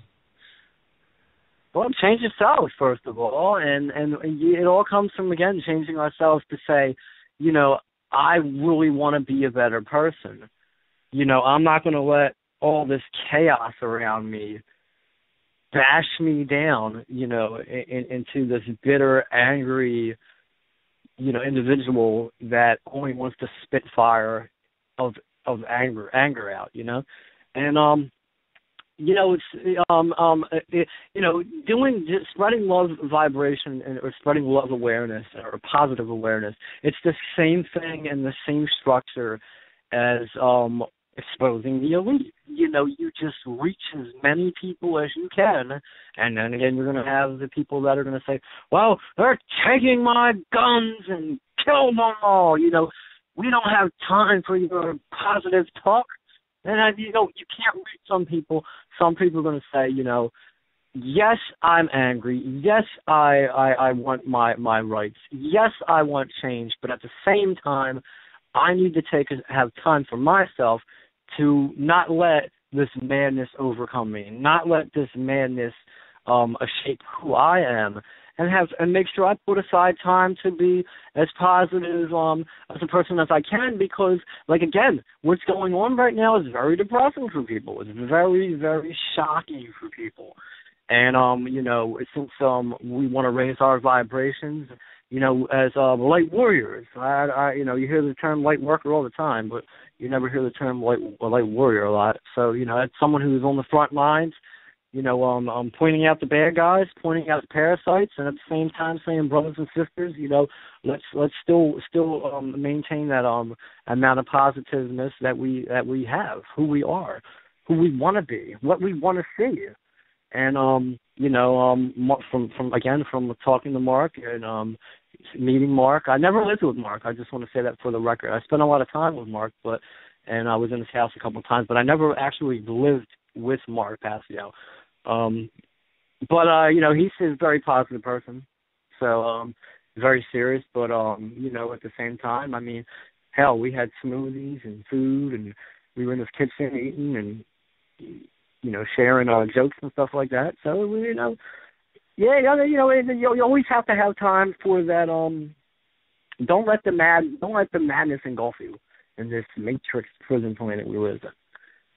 Because if you do, then nothing's going to change. You're just continuously swapping spit of negative madness around and feeding the parasites. So, you know, and people say to me all the time, they say, well, you know, reincarnation and this and that, and would you come back again? Or you hear people say, oh, I can't wait to go home. I said, home? I am home. This is where I belong, or I wouldn't be doing this. And when I die, when the time comes for me to be recycled, I'm going to come back and choose if I have the choice. If I have the choice, hopefully I do.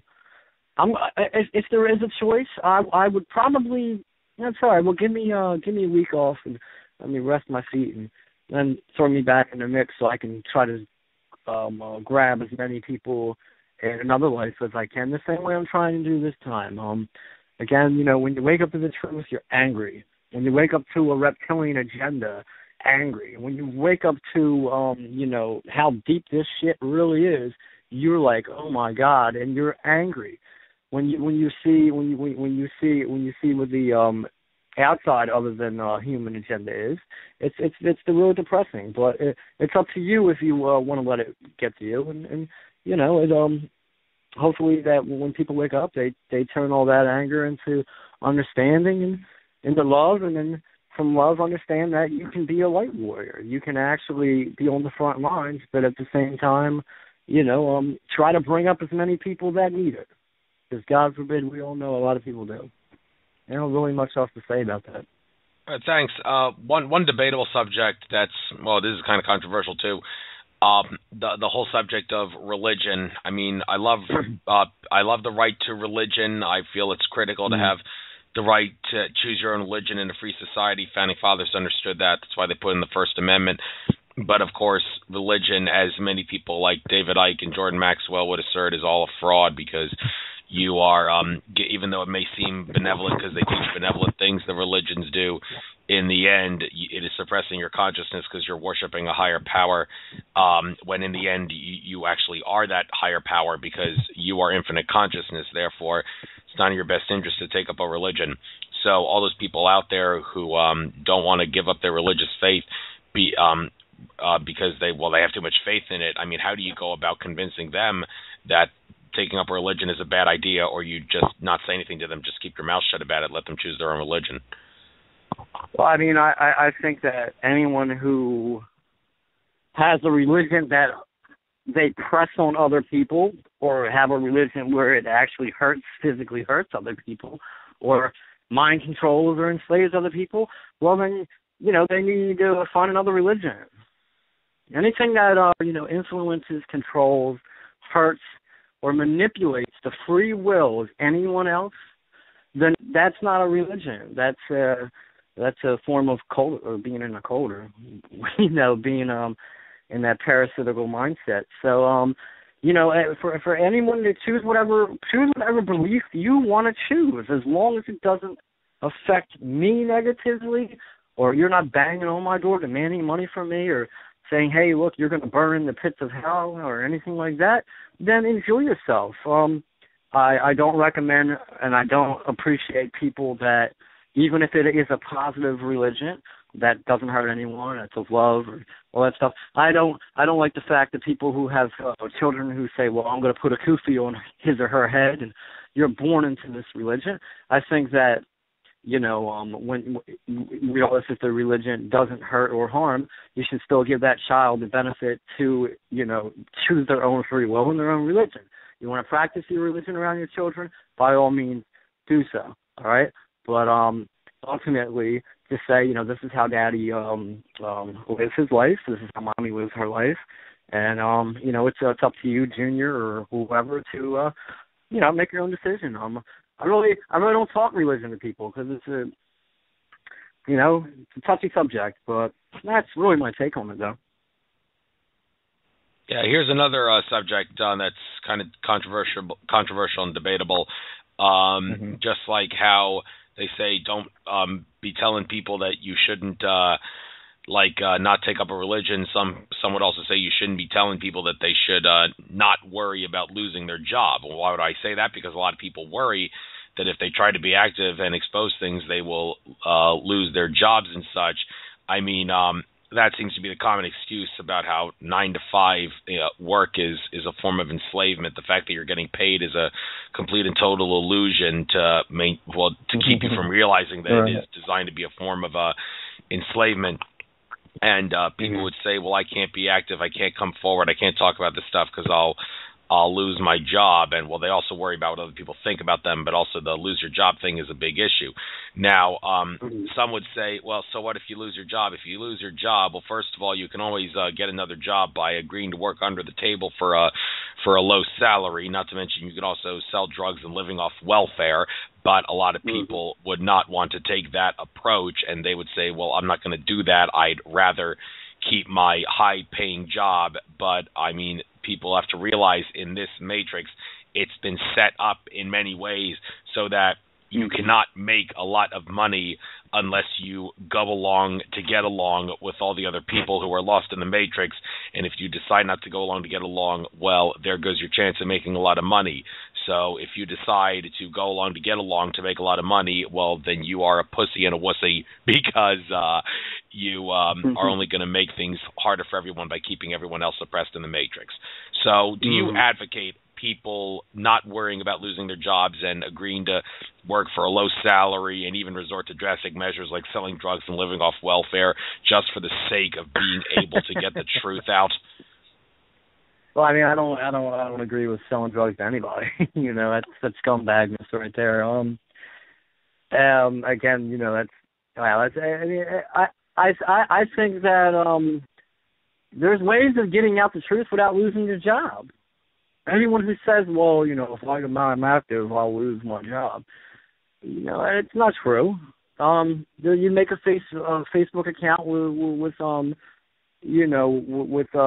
a different name, maybe. You can go ahead and go to activist protest, or if you're afraid of getting your face on the news or picture taken, then support them. Pay for all the flyers, okay? Pay for the T-shirts to be handed out from whatever organization that's doing it. You can do that. So there's different ways of being active without actually losing your job. I say to people who say, "Well, I'm going to lose my job." Well, yeah, that's like I say. There are people who are in the know and choose to empower themselves and empower others, and there's people who are in the know who choose to do jack squat shit. And they are worse than the people, parasites, beings that are actually doing what they're doing to not only us but the planet. So, and I tell people, I said, one of the things I would say, don't come up to me and tell me, oh my God, I'm so proud, oh my God, you're doing great. I don't want to hear that. The most beautiful thing you can say to me is, yo, Paul, I gotta say, you do what you do and you bust your butt. And you don't do it for recognition. I hate when I stutter. Recognition. You don't do it for publicity. You don't do it for this or for that. And you inspired me to do my own radio show. Or Andrew, you inspired me to get out there and hand out pamphlets about the planes that were holographic. That's the best thing people can say to me. The worst thing people can say to me is what we just spoke about. Oh, well, I'm going to lose my job and my wife's going to leave me. And, what am I going to do? Well, that's it. But yet I totally agree with what's going on and, blah, blah, blah. And, that's, they're going to have to live with that the rest of their lives. I would rather be taken off to a FEMA camp and not even blindfolded. I want to see it coming, but I would rather be taken to a FEMA camp and shot in the head, execution style, knowing that I never quit, never quit what I believe in, and never quit despite people that talk about me or may say I'm an asshole or I'm negative or I'm egotistical or I'm this or that. I pride myself on that, and I think that people that come up with BS excuses, well then, they have to live with that the rest of their life, and good luck when you're recycled in the next trip. Maybe you won't not only know a little bit, but you'll actually have the balls to actually care about not only people but the planet and everyone else who lives on it. Positive reptilians included, if there are some. They deserve to live here too. So, and it took me a long time to actually come to that. But again, when you wake up to what the negative ones or negative people or negative beings are doing, you get real angry. So it really took me a while to say, this isn't only for humanity, because we're not the only ones that are here. You know what I'm saying? Oh yeah, definitely. And since you mentioned, it's very important. That's very important for people to realize. Right. Since you mentioned if there are good reptilian aliens, there are. Andrew Bartzis has said there are 18 species of reptilian alien affecting our reality here on Earth, and only one is malevolent.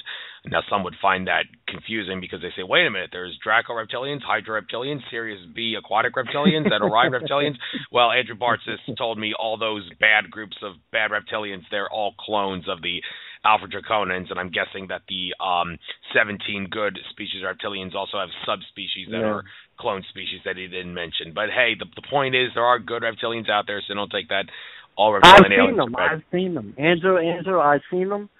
And let me tell you, it's been a blessing to be able, once you shift your consciousness to where, listen, nothing's going to open up to you, not shape-shifting, not people, different things, unless you shift your consciousness, your way of thinking, that is in a positive way.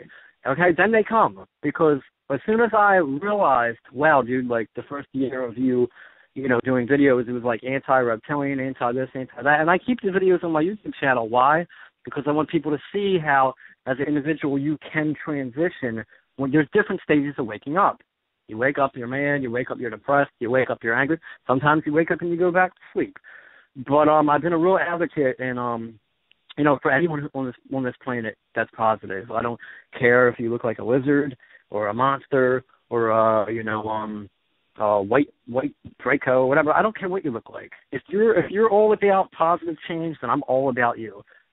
It's that simple. And as soon as I got that mindset, things have been coming into place faster than before, when I was just like, well, screw this. Everyone's out for humanity, and it's just it's one hell of a ride, and it's just been a pleasure to not only be on your show, but on all the shows I've been on, to be out with people. We got the upcoming Monsanto protest coming up in May, and it's great. I wouldn't change what we do for anything in the world. And I'm not the richest man in the world, and I got to tell you, but just the knowledge and the experiences that I've had, it's wow. You can't buy it. Yeah. Since you mentioned that Monsanto rally, I'd like to go to that. But the thing is, I'm going to be going to the Ubuntu conference in Pottstown. And if I wanted to go to the Monsanto rally that Saturday, I would have to drive 2 hours from Pottstown to Philly and then another 2 hours back. So I don't know if it's worth the trip. I might just stay at the Ubuntu conference.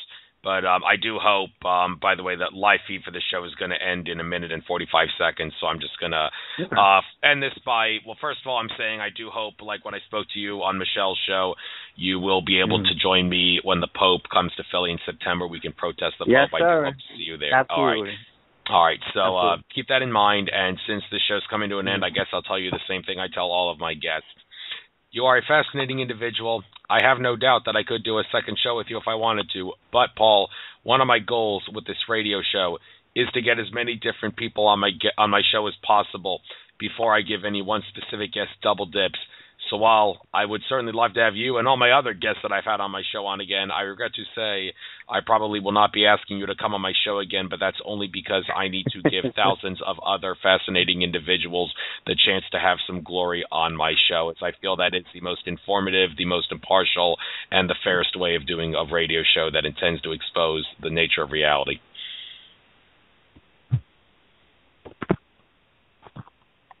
Paul? I'm still here. Yes. Oh, it's been a pleasure. Again, it's been a pleasure being on, and thank you so much. And thank you so much for just giving me the opportunity to do what we do. All right. Take care, Paul. I'll hope to see you in a Philly rally soon. Later. All right, Andrew. Thank you. Take care. All right, folks, that's the end of this show. Next week, I will be having Maury Zelkovich on. He's an expert on the law of attraction and also involved with those mind movies that I've been watching to how to use the law of attraction for positive purposes. So we'll be talking about that kind of stuff. So Maury Zelkovich on the show next week on 429. So without further ado, this is Andrew Fisher signing off from Nature of Reality Radio. Enjoy the rest of your trek throughout infinite consciousness, folks.